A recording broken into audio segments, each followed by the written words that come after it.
All right, everybody, welcome back.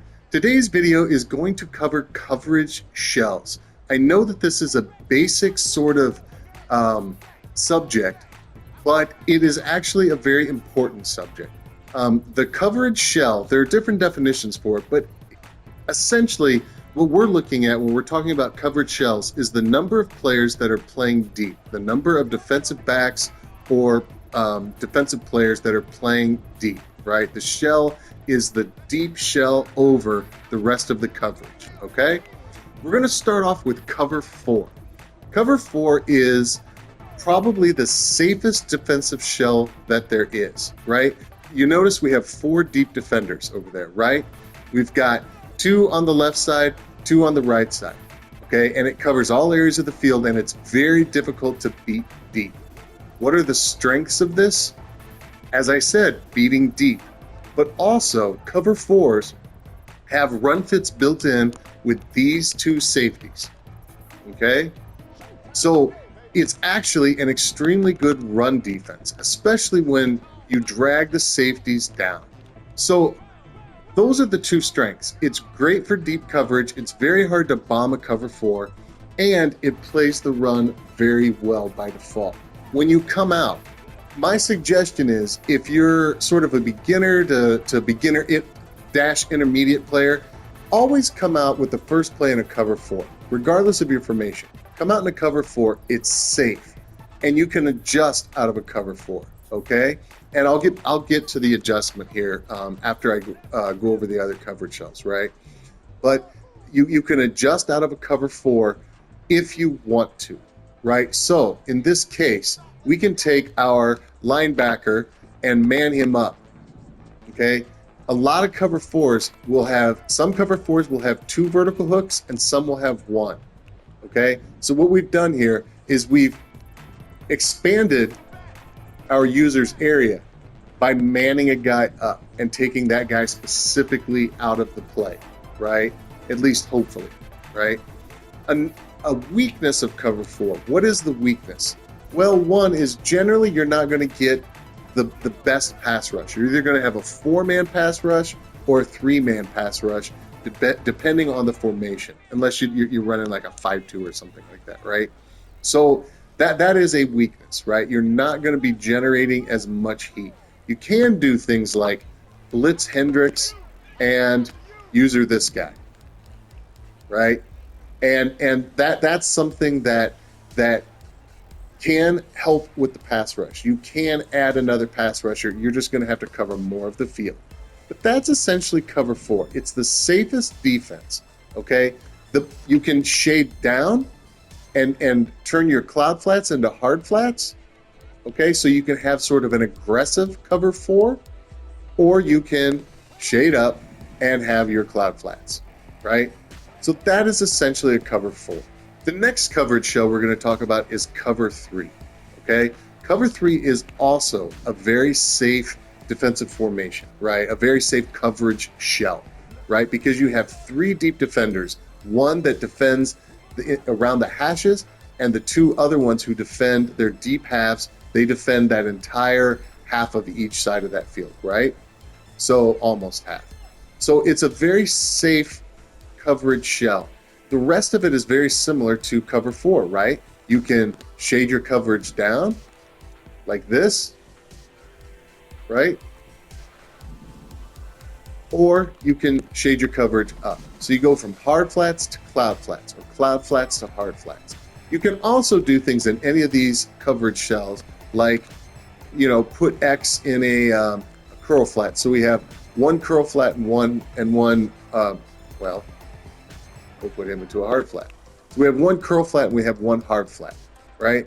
So you can kind of mix up coverages with cover 3. Cover 3 offers you, generally speaking, more flexibility with mixing up your coverages, right? So, and the weakness of cover 3 is it's weak, generally speaking, in the seams, and then it's also pretty easy to dumb out the zones in a cover 3. Cover 3 beaters are very common. It's pretty simple. You can just do a post, a streak on this side of the field, and you can put this guy on a corner route, right? And he'll take that deep zone. The streak, if you streak, let's say we streak Bo Jackson here, we streak him, he's going to get taken up by this zone. And if we put Plaxico Burress here on a post, that will be a cover 3 fryer, right? So it's hard to get cover 3 beaters because most of the time pressure is going to come in. But cover 3 beaters do exist, and they are very common. Cover 4, there are cover 4 beaters, but they're very hard to actually get the routes to run to their fruition, right? Because by that time, usually the pass rush has gotten in. So there are cover 4 beaters, but they are more difficult. Cover 3 beaters, if somebody gets time, you can fry a cover 3, right? Notice what we have here. We have basically a sort of free defender over here in our safety, L1. We can man him up on R1, right? So now we have the most likely route, the post route, is going to be covered. That cover 3 beater is going to be covered. You can also do things like put him into a vertical hook or a hook curl, right? So you have a little bit more flexibility with cover 3, okay? The weaknesses, as I said, are seams and cover 3 beaters. All right, and now we're going to talk about a cover 2. Cover 2 shell is basically 2 deep defenders, 2 deep halves, right? In cover 4, we had 4 deep defenders. Cover 3, we had 3 deep defenders, and a cover 2 shell is 2 deep defenders, okay?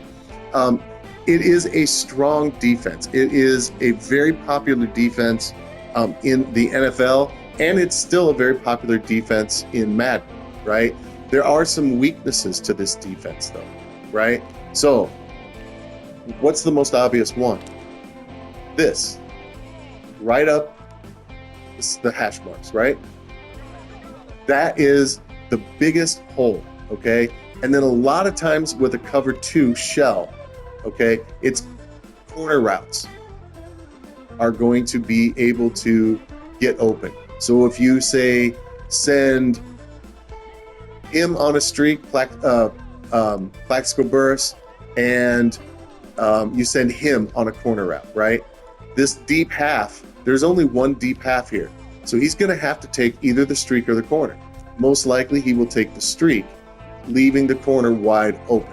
The soft squat, in this case, the way it's set up, he might play that corner depending on how you have your drop set, right? But oftentimes, this is going to be a hard flat in a cover 2, right? So the problem is you can only pick one. As you can see, it's a thin defensive coverage. It covers, it's kind of the best of all worlds. Usually the default is you have 2 vertical hooks. So you have a good set of coverage over the middle, and you basically have, either hard flats or cloud flats over here. But you kind of have to choose. You can switch them up. You can turn one of those soft squats into a cloud flat. You can switch it up, but you can see that really you have a big hole here, and you're going to have one, if you just leave it default, either the flats or corners are going to be able to get open against these defenses. You can't cover both unless you make adjustments. So that's the cover 2 shell. All 3 of these shells that we've talked about so far are extremely popular, right? Now, one thing that we can do is we can turn this cover 2 shell into a cover 3 shell, right? And that's real simple. We just put our middle linebacker on a middle third, right? And now we have a cover 3 shell. And now we default to cover 3 shell sort of rules that we talked about, okay? So that's cover 2. Now, we're going to talk about cover 2 man, right? Right now, the meta is press man coverage, right? It's at least in mud, right? When you're running man coverage, it really helps to have deep help. You can do it a lot more confidently with deep help, right? And that's what these zones will do. Just like in the cover 2 shell that we just talked about, the zone shell, this is a cover 2 man shell, and it gives you a lot of protection deep if one of the receivers gets open deep, right? So that's the cover 2 man shell. It's very simple. It's very basic. It's a pretty conservative shell. You can see we do have everybody manned up, and we're blitzing. We're basically rushing 4, but you only have so many players. So to have a cover 2-man shell, you're basically gonna have to kind of live with rushing 4. All right, now we're gonna talk about cover 1, right? What does cover 1 do? It's cover 1 man, right? Cover 1 man has 1 deep defender. It's kind of a safety, right? I think this is a robber, so we also have a wreck hook, okay? So we have every guy manned up. Our user is taken up. We have to cover this tight end unless we do this. Now we've got a cover 1 shell, and we can just we can be free to roam. So this is a good defense with high pressure, right? If you're running 3-3 cub, you can generate a little bit more heat with cover 1 because you have an extra player to play around with, right? We could just blitz this guy, and we could use Carmichael. We could use a Carmichael, So now we have the option to have increased heat or increased coverage, right? So that's cover 1. Problem with cover 1 is, what if one of these guys beats his guy, and what if, we would be setting up our defense like this. What if he gets beat off the press and he gets open out here, and the same thing happens with one of these receivers, right? When that deep safety gets taken up wherever it is, right, then we are exposed. So, it's a semi-higher risk, semi-higher reward type of defense from cover 2 man. And now we get to cover 0, right? Cover 0 is basically no zone help whatsoever, no help over the top. The defensive backs are on an island. We pinch, maybe we press. Any of those receivers gets beat on the press, there is no help except for our user. In this case, we're sending the house. We have everybody covered, but we have to cover this tight end. So we don't really have much opportunity to really help out here. So one guy gets burned, it could be a touchdown. Very likely could be a touchdown, certainly a big gain, right? So cover 1, semi-higher risk, semi-higher reward. Cover 0, high risk, high reward, right? If you're in MUT and you have bottlenecks, universal coverages, 1 steps ahead, short route, deep route, mid route KOs, then you're probably, it's certainly much less risky, right? But it is a risky defense. You can get burned. Even in Madden challenges on rookie, you can get burned, right? We've all had it happen to us. Every once in a while, even on rookie, a guy gets beat off the press or he gets beat off the line, and it's just a 1-play touchdown, right? So that's a cover 0, right? So we've covered cover 0, cover 1, cover 2, cover 3, and cover 4. And we've covered cover 2 man, cover 1 man, right? Those are your main coverage shells, and they all have their advantages. So remember when I talked about adjusting out of cover 4. So if you're a newer player, you're an intermediate player, honestly, guys who are excellent at the game, a lot of times will come out in a cover 3 or cover 4 just to start the game. If your opponent can't beat it, why do you need to make a bunch of adjustments? Make them force you to adjust out of a cover 4, right? So if that happens, this is a clean board, right? This is the default play. We do our normal pinch or whatever it is that we do. So if you want to do a cross man, say, right? So we take R1 and man him up on square, and take our other middle safety and man him up on R1, right? So now we've got a cross man, and we need to compensate for that. So we're going to put Peppers on, a deep middle third, and then we're going to take our 2 outside cornerbacks, and we're going to put them in deep halves. Okay, so now you can see we did a quick cross man, just like in the last video, right? We got a nice cross man with a cover 3 shell, and we can shade underneath if we want, right? And on this right side over here, maybe we go ahead and take him and we put him into a curl flat, So now we've really got a confusing coverage here after just a few adjustments.